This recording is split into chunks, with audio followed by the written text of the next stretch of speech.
যদি কখনো ভারত চীন যুদ্ধ হয় আর ভারত মালাক্কা স্ট্রেট বন্ধ করে দেয় তাহলে চীনের কি হবে?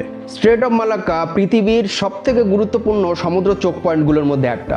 এখান দিয়ে প্রতিদিন প্রায় 15 থেকে 16 মিলিয়ন ব্যারেল তেল যায় আর একটা বিশাল পরিমাণ পণ্য পরিবহন হয়। আর সবচেয়ে বড় ব্যাপার হলো চীনের প্রায় 80% তেলের আমদানি এই পথ দিয়েই হয়। এই জন্যই ফর্মার চাইনিজ প্রেসিডেন্ট হু জিনতাও এই সমস্যাকে বলেছিলেন মালাক্কা ডিলেমা। মানে এই পথ যদি বন্ধ হয়ে যায় তাহলে চীনের ইকোনমি মারাত্মক সমস্যায় পড়বে। যুদ্ধের সময় ভারত যদি এই পথ বন্ধ করে দেয় তাহলে চীন আসলে কতটা সমস্যায় পড়বে?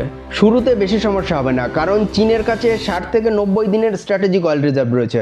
কিন্তু তেলের সাপ্লাই হঠাৎ কমে যাবে, তেলের দাম আকাশ ছোঁয়া হয়ে যাবে এবং শিল্প কারখানায় উৎপাদন কমে যাবে। তাই প্রথম 1-2 মাসে চীন পুরো ভেঙে না পড়লেও ভয়ঙ্কর চাপ তৈরি হবে। কিন্তু ব্লকেট যদি 60 থেকে 90 দিনের বেশি কন্টিনিউ করে তাহলে কারখানা বন্ধ হতে শুরু করবে, ইলেকট্রিসিটি প্রোডাকশন কমে যাবে এবং পরিবহন ব্যবস্থা ভেঙে পড়বে। চীনের ইকোনমি খুব বেশি এক্সপোর্ট ড্রিভেন, তাই সমুদ্রপথ বন্ধ হলে ইন্টারন্যাশনাল ট্রেডেও আঘাত লাগবে। আর ব্লকেট যদি 6 মাসের বেশি কন্টিনিউ করে তাহলে জিডিপি খুব দ্রুত কমে যাবে, আনএমপ্লয়মেন্ট বাড়বে এবং ইকোনমিক ক্রাইসিস তৈরি হবে। চীন এগুলো ভালো করেই জানে, তাই তারা এই ভালনারেবিলিটি কাটানোর জন্য অনেকগুলো স্টেপস নিয়েছে। ঠিক কী কী স্টেপস নিয়েছে সেগুলো আমরা পরের ভিডিওতে জানবো।